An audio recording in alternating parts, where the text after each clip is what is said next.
All right, so we are back again for our third episode in our TMNT watch through, and we are in episode 3, Attack of the Mousers. So, I don't know, it feels like the show might be doing stuff in like sagas or like certain stories because the last 3, obviously including this one, have all been about the Mousers and Stockman and everything like that. Which that's not. I don't have a problem with that. I don't. I'm not saying it's a problem at all. I kind of like how this thing is like a saga where they have like certain storylines. Like I don't know if all of season 1 is going to be this story just building, or if it's going to have multiple stories that are going to be added. Like this first section is going to be the Mousers, then we'll get into another story, or if it's just going to continue with this Mouser story and then evolve into other stuff naturally. Like, I don't know how they're going to go about doing it. Like, I honestly thought this was going to be something like an episodic thing where maybe we would have like 1 or 2 episodes that were the same, and then they would do a different story with different people and then go back maybe to those storylines. Like I thought it was gonna kind of go like that. I didn't think they were gonna stick with one story and then go with that story for a while and then maybe do something different. Like I don't know how they're gonna do it. But yes.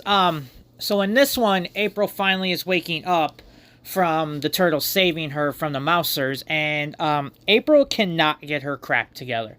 She is just thinking she is dreaming this entire time, and she is like just losing her shit. She just cannot figure out what she is doing. Like the first couple of times we go back to April doing something, it's her saying, I'm asleep, I'm just dreaming, I'm dreaming. Like, this is all just a dream and I'm gonna wake up. Like, I get that it's very odd to see something like that where you're waking up and there's just a bunch of fucking turtles and a tall ass rat. Yeah, I'd be thinking I'd be dreaming too, or I'm on some kind of drugs. But like after the third time, you think, okay, maybe I'm not asleep, and maybe this is actually happening now. Um, but so after like April collects her crap and gets stuff together, they end up watching the news and seeing that the Mousers have broken into a bank and stole a bunch of jewels and like money. Like, didn't really show us how it even did that, because like when they show the vault again, it doesn't look like I don't know how they opened them and then put like the drawers back. Like that doesn't really make much sense how they took the money, but they took a bunch of money and jewels, so they had that going for them. And then um I do like that, like the story is continuing, like I did say with like the saga. I did like that they're still doing like this story thing where it's just like a progression of what's been going on. It's not like most cartoons where they have one thing go on and then all of a sudden like that's it. Like they are building from the same previous episode, which is kind of nice. Um but as all that's like, as they're seeing the Mousers breaking in and stuff like that, like Splinter is just not 100% sure if he trusts April, because like he doesn't really trust many people in the surface area. He doesn't trust many humans because like how can you? I wouldn't blame him either. Some people are just straight up assholes and not worth trusting. But like he ends up just like looking at April and he's like, yeah, I got a gut feeling, I trust you. Like obviously like our identities and stuff are in your mercy, like we're in your mercy here. But she's like, I ain't gonna say nothing to nobody, plus who the hell would believe me? Like, and that's kind of true. Who would believe her about this story? It's very far-fetched of a story. But Splinter ends up warming up to her and like is like, fine, I'll tell you our story. So he tells her the story of how like, and it does sound, now, I don't know the original story with Daredevil and stuff. If Daredevil had them as turtles and, like, the whole accident thing with, like, the acid or whatever it was ended up doing it, or the ooze, whatever they want to say. I don't know if that's how it actually happened, but I know, like, in multiple, like, different medias, we have seen where Matt is the one who ends up trying to save someone else from getting into an accident, or something crazy. Like in the movie, he ends up like just running in a factory and he gets sprayed with this stuff. That was kind of his fault in that one. But yeah, like in this one, a kid ends up trying to save this blind old man who's just randomly walking on the street, and this other kid's holding the turtles and ends up dropping them along with this truck that's going by that has the ooze and ends up spraying it on the turtles, and on Splinter eventually gets some of it on him. And Splinter basically is saying how he like found this Renaissance books, which I feel like that's almost in every version I've ever seen. Like, they always end up saying how he finds this book. And it's not like he just named them because, like, he liked these artists or anything. It was, I found this book, and these are the names that I picked out of here. But yeah, that seems to always be a consistent thing. And also... sorry. I got the yawnies there. I don't know why. So he explains like how they kept growing in size and how he was growing in size and how he doesn't trust the surface world and how he feels like it's better to prepare his boys, which he basically adopts here as, being able to protect themselves when he's not if he's not there to do it for them. He wants to give them the proper training and train them how, to protect themselves in case, shit goes south, So he ends up explaining to it. And I liked in this origin story, and it might have just been the filter as well, but I do like that they made all of their masks the same color. Like, I know originally all of them were like the same color masks. Like, they all had red masks. All of them were the same. Like, none of them really had the standout colors that they have now that we all know, all associate them by. They all had the same colors. All of them were, almost the same, basically, other than their weapons. That was how he basically told them apart. So I kind of like that they kept that OG story, and, like, it kind of is like a little, what's the word? Like a little Easter egg to, like, Matt and stuff like that. Like, it's not 100% that, but it's kind of a nice little, kind of small connection there, And, something else that also caught my eye is April questions Splinter, like, how do you know martial arts? Like, he explained how he learned, like, why he named the turtles the way he did, but ends up not telling April why he knows martial arts. Like, you could have given her a BS answer and been like, there was a book. Like, I think one of the versions says that too, where he ends up finding a book and he just learns martial arts and then teaches his boys the martial arts he already learned.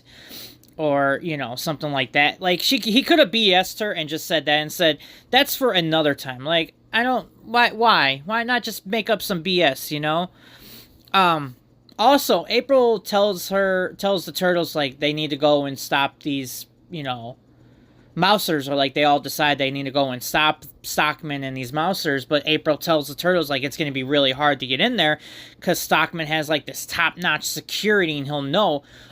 If he has this top-notch security, where the fuck was this security in the last episode? You were able to walk into his office, no problem, no code, nothing. You just walked into his office, logged into his computer like it was nothing. It was like, and maybe that's what he was doing. Maybe he wanted you to notice that, but he seemed very shocked still that you were doing it. So I'm not 100% sure where this top-notch security is. And even then, when they get in, it still takes until Stockman sees them for them to know, like, for him to notice that they've just broke in. Like, there's no real security, it seems like. It's just very interesting. And then, Stockman wants to figure out what these are and wants to dissect them, so he wants to kill them, take these turtles out so he can dissect them and figure out what they are. Ends up getting cornered by the turtles and April, and, like, before all that happens, Stockman ends up talking to Shredder, and, like, the balls on this dude to talk shit to Shredder the way that he was, like, that's gonna cost him if he fucks up. Like, even Shredder tells him, he's like, just remember, like, failure is not an option. So, like, if you end up dropping the ball here, like, just know, stuff's gonna go south for you. So, like, you better talk a big talk and you better back it up. But Stockman's just blowing smoke up his own ass. And, like, it's going to cost him. It's going to cost him big time here. So, the fact that he's got these big cojones that he's just bringing up to here to Shredder about how successful this, the Mousers are and how well everything is going. And he's basically telling them, don't worry, we got this. It's just kind of crazy. But, yeah, so the Turtles end up, surrounding him. And then he ends up having the Mouser, like, he ends up putting in some code or something to have the Mousers come and surround them. And as, like, they're basically, as April and Donnie are trying to shut them down and get them to stop coming after them, all the other Turtles are, like, focusing on, like, the Mousers coming. How do you not pay attention to the dude who just set the trap for you guys? He just put the Mousers out. One of you guys should have been holding on to him or, like, behind him, like, keeping eyes on him. Because this is the guy you've been trying to get for the last 3 episodes at this point now. And you had him in your grasp. And you let him go. So I don't know how you let him go. And then just, I get, obviously, you're focused on the Mousers coming. But I don't think all 3 of you needed to look at the Mousers coming. They were all coming in one direction, basically, it showed. So I don't understand why you needed to do that. One of you should have kept an eye on Stockman. That just seemed really dumb. And then, like, they finally get away after it all blows up and stuff like that. So, like, they're able to get away safely. And Stockman ends up running into this big Buffy dude who, like, I didn't catch his name. I'll have to get it in the next episode or make sure I get it. But he looks like he's, like, the leader of the Red Dragons and, like, a big dude. And he's like, Stockman, like, you're going to have to answer to the boss about your failures here. And even then, I will still give it to him.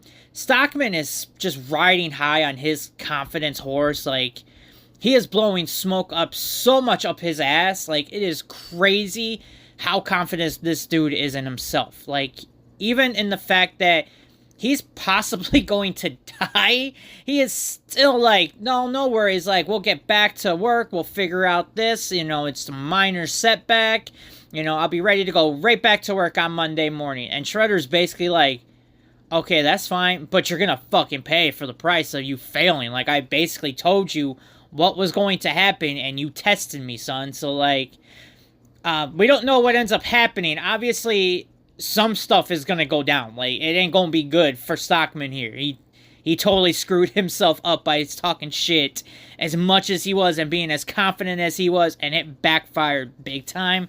So I'm sure in the next episode we'll figure out what body part he lost, and that's going to be kind of dark if that's what actually happens in this show, because Jesus Christ, this is a kid's show, and, like, dude might be losing body parts here, which is crazy. And then, one of these, like, I don't know, henchmen, like, with these freaking robot cybernetics on his head. Like, I don't know if he is a robot or if he is, like, a henchman who got these cybernetics implanted on him. But they end up getting one of the Mouser heads to see what, like, the last thing they saw before they blew up. And this is where Shredder learns about the Turtles and learning about who's been foiling all of his plans this whole time. So, like, he gets that, and he figures that out, and he's pissed, but now that he knows the enemy that he is looking for, like, shit might be going south for the Turtles. So, yeah, so, as much as, like I said, there was a lot that went, like, as much as I had to say about this episode, I don't feel like a lot really happened in this one. It feels like maybe a little more than the last episode, because it felt like they were just basically chasing the Mousers to, like, wherever they were located at. It felt like they were just chasing them more in this one. At least in this one, we got some kind of information and, obviously some Turtles backstory. But, like, that's definitely one of the cons. That, like, again, it felt like not much happened in this episode, We have 2 episodes, and, like, yet we still only have, it seems like we're only getting big revelations at the end of these episodes, and I don't know. It's just making it seem like there's just not much going on. After that first episode where we had a bunch of stuff going on, and we got introduced to all of this stuff, like, we were just getting slowly introduced to all of this, which is not the worst thing either. It doesn't make the episode bad. It just feels like there's not a lot going on. Feels like there was a lot of trying to convince April that she wasn't crazy and she wasn't dreaming and that this is real. And then Stockman just talking a lot of shit about how great his mousers are and stuff. Also, the title is very misleading. Attack of the Mousers. Like, all they did was one thing, and that was it. We didn't even see them fight the turtles in this episode, because they didn't even get the chance to, because April and Donnie stopped them. Well, mainly April. But that was it. There was the one attack at the bank, and that was it. That is nothing compared to what we had in the last 2 episodes. You know, we had more Mouser attacks in the last 2 episodes than we did in this episode. So, like, the title was very misleading. And, like, I was expecting, like, with the title as Attack of the Mousers, I'm assuming it's going to be nonstop. The turtles are going to have to keep fighting these Mousers as they're trying to figure out and trying to get Stockman this whole time. I figured, like, once they broke into his, you know, his lab, that it was going to be nonstop, them getting attacked, them trying to catch Stockman, and then, you know, eventually they can, you know, figure out a way to blow them all up or, you know, destroy them all or something like that. But we didn't get any of that. We didn't even have the turtles really fight the Mousers at all. They ended up fighting some laser guns that Stockman had against them, and that was it. So, like, the title is very misleading, and I didn't like that. Like, I was expecting whole much more action than what we actually got, so that was kind of disappointing. For the pros, though, I did enjoy the interaction between April, the turtles, and Splinter. I liked all of the banter that they had going on. Like, I liked that April just couldn't come to her sense that this was real and not, but then the turtles were like, okay, we'll just keep playing along with you and letting you believe this is a dream because we don't want to freak you out more than that. And then Splinter being on the fence with it, but then, like, coming to the realization that April is trustworthy and she's not gonna blurt out and, like, expose the turtles. Like, I liked all of their interactions with each other on this one. I kind of liked that. And I also liked the origin story. I liked the story that Splinter was telling. Granted, it's the same story we've heard in almost every version of the turtles, but I still like hearing it, and I like seeing some small tweaks here and there and actually seeing them grow and get bigger. Like, I liked that, so I kind of like that. Overall, I mean, it's an average episode. Another C. I mean, maybe a C plus I'd maybe give it, but it just felt like there just wasn't much going on in this episode.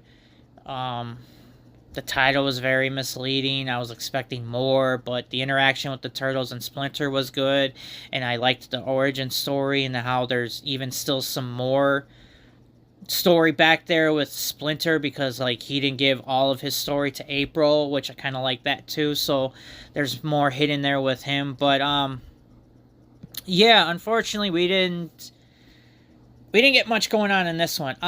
From what it looks like in the next episode that I saw, we get the introduction of Casey Jones, which I'm excited about that. I'm excited to see what they do with Casey and how they introduce him and how he plays into the story of the Mousers and stuff. Hopefully we get some more action, some more stuff going on, because the last 2 episodes have been very mid, and I don't think I can do another mid episode, nor do I want to do another mid episode. We should finally be getting into some more stuff here.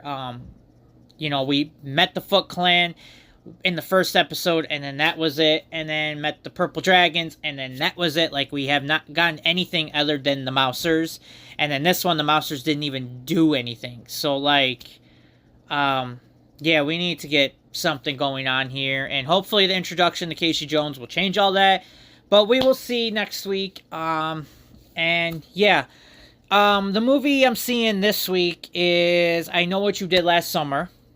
So we will see if that's any good. Go and please check out the Superman review that I did and the previous one of Megan and Jurassic Rebirth. And then also catch up on the last 2 episodes I did of this show. Also follow the gaming channel. We find the videos are starting to come out on there.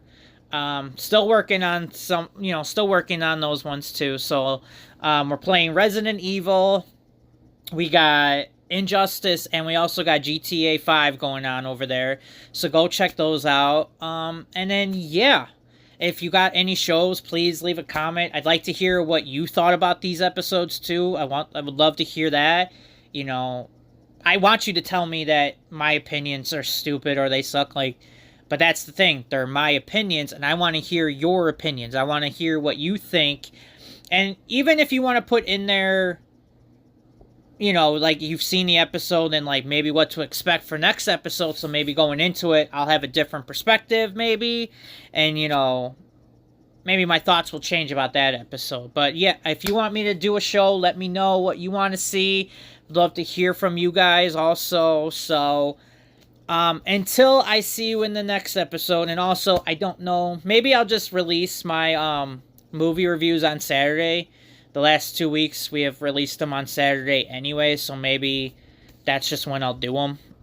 Just release them on Saturday and just keep it consistent. So, yeah, we'll do that. And then, yeah, we'll head into episode 4 where we get to meet Casey Jones. And maybe we won't get a mid-episode. Maybe we'll finally start moving and start getting the needle to move a little bit higher and start getting some better action and stuff like that, you know. I mean, it hasn't been a bad show, don't get me wrong. I'm still enjoying the show, but I don't want another mid-episode where not much really goes on. I want something to at least happen while we're also getting all of this information. So, like, we gotta meet in the middle here. But until next week, I will see you guys later and have a good one.